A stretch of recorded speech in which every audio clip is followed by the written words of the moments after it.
So welcome back to Chef Randy at the Cutting Edge. We are back to our little roadmap here. This is our beef chart. We're going to talk about the ribeye as well, which should be coming out shortly after.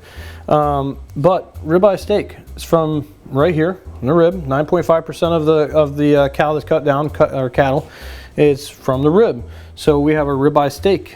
So you can go ahead and let's get to it. Over there that we just done from our roadmap, we're going to go ahead and go right into this. So you have your ribeye, and this is actually two nice cuts. These are both prime beef, rated by the USDA. Remember, as we said before, you got select, choice, and prime. Prime is going to be your number one. Anything outside of the rating, stew meat. That's what I call it. So, or you know, you go higher up to A5 strips, you know, Wagyu beefs and things like that. That's in another dimension. But you do got to check out the other videos that we have done on A5 strips. So this episode is not about cooking it necessarily. I want to see that they have a deal where you know, you got to let your meat sit for 5 minutes and what you're supposed to do after you cook it and so on. So we are going to do a little bit of a cooking thing, but the biggest thing is, does it really matter letting the meat rest? Well, we're going to find out. So sea salt, cafe ground black pepper. You got really good beef. You want the flavoring of the beef and the marbling and so on to melt down. Now, usually I sous vide most of my items, right? So you've seen some other videos with the sous vide deal. We're just going to pan sear this, finish it in the oven, and then we're going to let it sit, and we're going to see what happens. Okay? So sea salt, cafe ground black pepper, 6 inches, guys, 6 inches above the meat. Let it rain on top. Get a nice coating. Salt, then the pepper. Pat it down a little bit. I'll flip this baby over. Same thing. Salt, pepper, even beautiful crust. Right? Okay. We're gonna go over and we're gonna start to pan sear this. All right. So let's get to it. So we're just gonna use a simple little bit of butter. Right? Got a nice little sear going. Again, go away from yourself so you don't splash yourself. Right? We're going for a nice, beautiful golden sear. There we go. Just let that sit for about a minute, minute and a half each side. Gonna flip it over when it's nice and golden. Don't flip it too early, like we've already said. You want to get that nice, beautiful sear. Let those seasonings open up. And then get a nice flip on it. You don't want anything sticking to the pan. So after that, what I usually do, and it's a pretty good, say you make something rare, which is going to be rare obviously after only a minute and a half on each side. I put my oven about 400 to 425 degrees, convection oven, right? And I will cook it for every 5 minutes. It'll cook one temperature more. So if you're at rare, it'll cook it mid-rare, medium, mid-well, so on. If you go above medium, I'm probably not going to be your friend. Because that's just ruining the meat. The whole reason why you eat prime beef and so on is to enjoy the flavor content. There's no flavor in mid-well or well done. Now, the other thing is too, is I hear this from everybody. The blood. We're gonna put the name of it down below. It's a different type of protein though. It's not blood, it's a protein that gives the hue of the meat a red color. So as it sits out in the air or it gets cooked, then the color changes, but it's not blood. I'm just letting you know that right now. So we'll put a little description down below where you can look that up so you understand that. If you don't like the coloring, and I can't get you to change your mind, it is a lot more tender this way, a lot more tender. But if you want to, sear it on both sides, cut it into cubes, and then saute it right afterwards, and then try it. And you're going to see there's a world of difference. I've done this before for a couple friends, and they couldn't even believe it. They looked over at the wife, hey, you got to try this. There's no way that this is, you know, so on. And then, you know, I told him to bite into it and rip it apart, show it. And then he was, okay, I'm not eating this anymore. But that's, you know, that's it. So, you know, don't do that until the very end. Let's put it that way. I'm going to go like this. It's actually moving around in the pan pretty good, which means that we probably have a pretty good sear. So let me get my tongs and flip this over.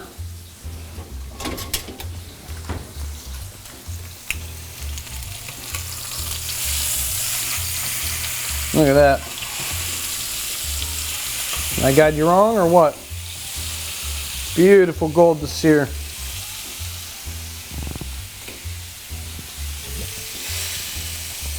Just for about another minute on the other side.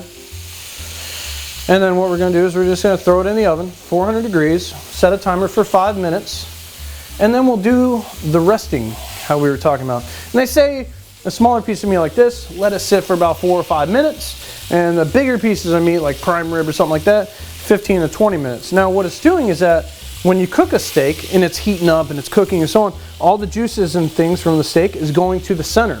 So when you cut into it, it melts all over the board, right? Now, if you have it so that you let it sit, it has time to redistribute throughout the meat. Let's see if it's true.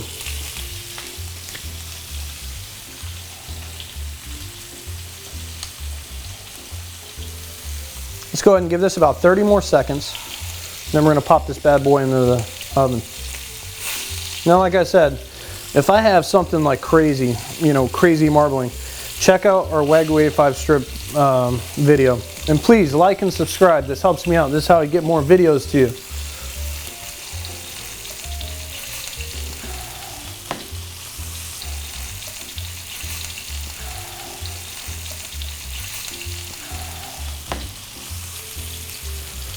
So we're going to go ahead and take these and stick them right into the oven.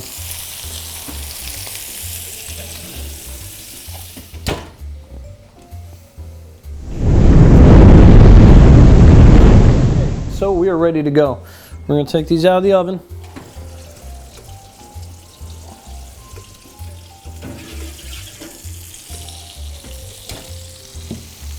These look awesome.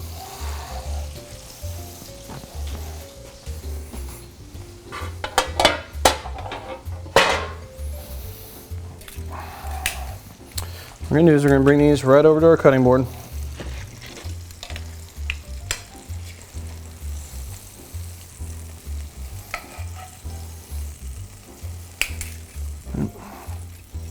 Put this over here for a second. Actually, you know what? Let's pour some of that over there. I don't want to waste it all.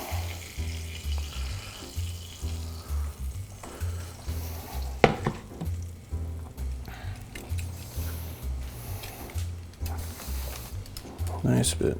Looks good. So normally you just pull them out anyway, right? We're going to go ahead and take this one and we're going to let it sit. Then we're going to do the other one like we would do at your house.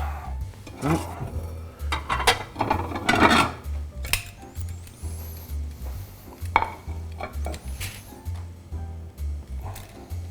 Bring it over.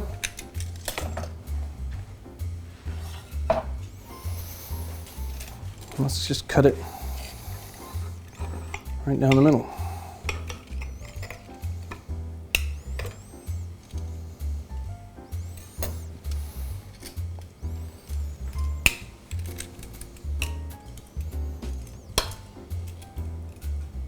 And look how that's cooked.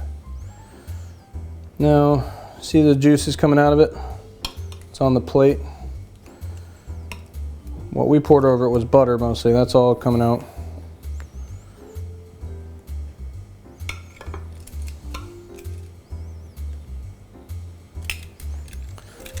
But let's see. Let's transfer this guy up here. And we'll let the other one rest for the next about 4 minutes.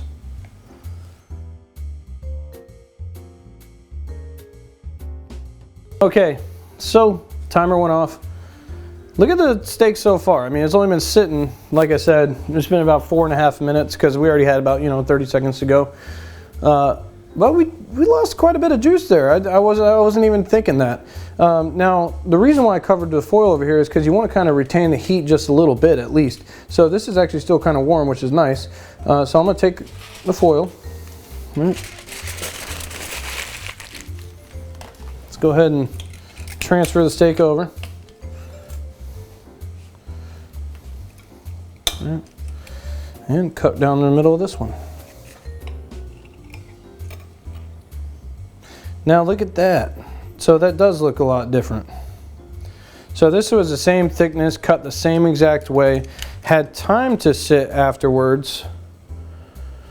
That's kind of weird. So I'm a little bit speechless on this one because, as you can see, the color's starting to come back for the mid-rare. It's perfectly cooked from top to bottom. And if you look over at this other one, it actually kind of, I guess maybe because it cooled down instead of like sitting the proper amount of time. And there's nothing coming out of this. But look at the difference on the juice on the plate.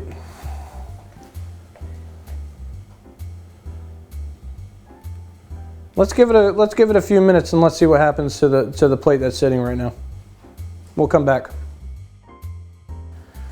So this was kind of cool to see because this is actually 100% true. I honestly, I've never tried this before, so this is a fun little project. This was from the same cut, center cut, same kind of thickness. And actually this one looks a little bit thinner in the end run, but look at how the color kind of came back for the perfect mid-rare. And then still, look at the plate. There's not much juice.